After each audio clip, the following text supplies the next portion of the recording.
Hi, this is your professor, Professor Shambly, and I'm here to wrap up week one. You guys did a great job, but there's one case in particular that always troubles some students, and I leave it in because of the lessons that it teaches us.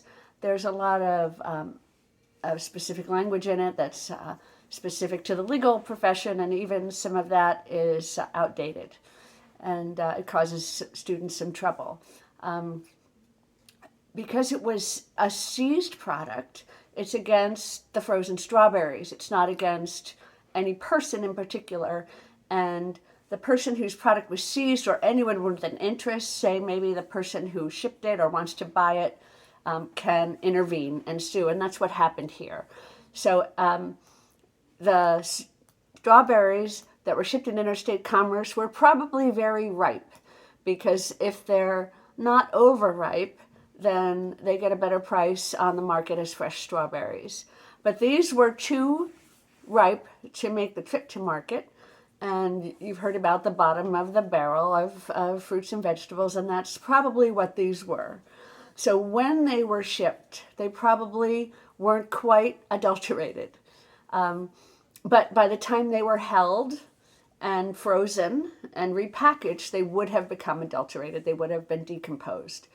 So the question in this case is whether FDA has authority to seize them when they weren't quite decomposed, when they were actually on the truck or going from Louisiana to Mississippi, but they were held in a way that couldn't prevent further decomposition.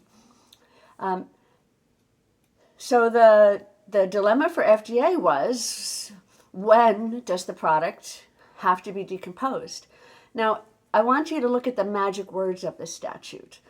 It applies to products being held for distribution in interstate commerce, so manufactured, held, packed, or prepared in interstate commerce. So this was a case of first impression that ruled that the continuum of interstate commerce was what mattered. FDA didn't have to be right there when the frozen strawberries were put on the truck to be sent to yet another state. They could catch them anywhere in the continuum that they were prepared, packed, and held.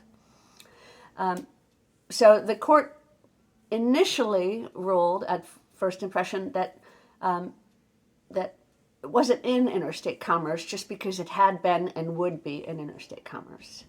That wasn't enough. FDA had to capture it while it was in interstate commerce. And you can imagine how difficult that would be and how resource intensive that would be. So it was a big deal for FDA to have to wait for that special moment. So the fact that the appeals court that you read about here overruled that and said, no, it was prepared, packed, or held for shipment in interstate commerce. And that was enough. That was a major victory for FDA. Because this court quotes the lower court upholding it.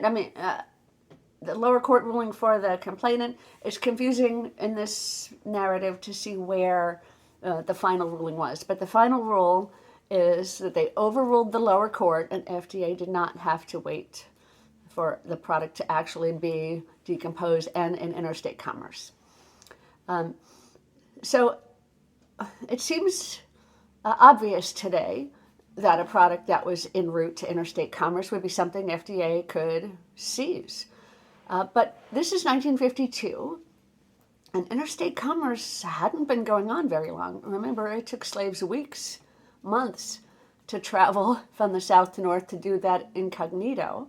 The interstate railway hadn't been around for that long, and a green book existed to help Black people navigate roads for interstate transportation, so they knew where it was safe to stop, because along their path there might be something called sundown towns, where it was illegal to be Black in town after sundown. There were gas stations and bed and breakfasts and hotels that would not accommodate them during their drive, say from New York to go see their original family in Florida, which was a pretty common holiday drive.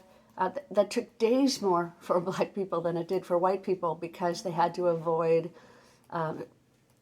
discrimination in sundown towns and hotels and bathrooms and places to stop for lunch. So interstate commerce was really just beginning. And in this case meant a lot to FDA, and now we take it for granted. But this case is also a good exercise in interpreting these old cases, and it gives me a chance to talk about interstate commerce. So don't despair that you couldn't figure it out on your own. It's really a talking point for just this conversation. So thanks for listening, and I look forward to seeing you in week 2. And don't forget the Saturday midnight deadline for our postings. Thanks. Bye.